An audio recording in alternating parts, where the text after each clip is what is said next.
Hello বন্ধুরা, নতুন একটা ভিডিওতে তোমাদেরকে স্বাগত। উড়ান ধারাবাহিকের আজকের পর্বে দেখা যায় যে পূজারিনী আর আবির রাস্তা দিয়ে নিজেদের সে কলেজ জীবনের কিছু কথা বলতে বলতে যাচ্ছে। আর আবির পূজারিনীকে বলছে, সেই কলেজে একটা নাটকে আমি আর তুই বর সেজেছিলাম, তখন তোকে যেমন সুন্দর লাগছিল ঠিক এখনও তোকে অনেক সুন্দর লাগছে। আবিরের মুখে এমন কথা শুনে পূজারিনী আবিরকে বলে, তোর তো অনেক আগের কথাও মনে আছে। এদিকে তখন একটা দরকারি কাজে সেই পথ দিয়ে যাচ্ছিল মহারাজ, আর মহারাজ পূজারিনী ও আবিরকে একসাথে দেখে বাইক থামিয়ে তাদের সামনে আসে আর বলে, বা দুজনকে বেশ ভালোই মানিয়েছে।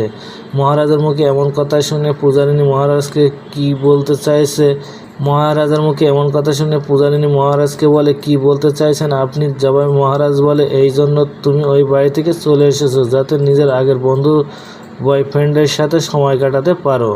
মহারাজের মুখে এমন কথা শুনে আবির মহারাজকে বলে, আপনি কোনো কিছু না জেনে আন্দাজে কথা বলছেন। তারপর মহারাজ আবিরকে বলে, আমাকে আর বোঝাতে হবে না, আমি সব কিছু বুঝে গেছি।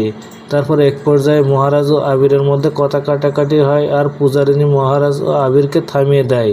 তারপর পূজারিনী মহারাজকে বলে, আবির শুধুমাত্র আমার বন্ধু। কিন্তু মহারাজ পূজারিনী কোনো কথা বিশ্বাস করে না। তাহলে কি আবার মহারাজের উপর রেগে গিয়ে আবিরকে নিয়ে মন্দিরে আসবে পূজারিনী? তো বন্ধুরা, কি ঘটতে চলেছে গল্পে এবার জানতে হলে আমাদের সাথেই থাকুন। ধন্যবাদ।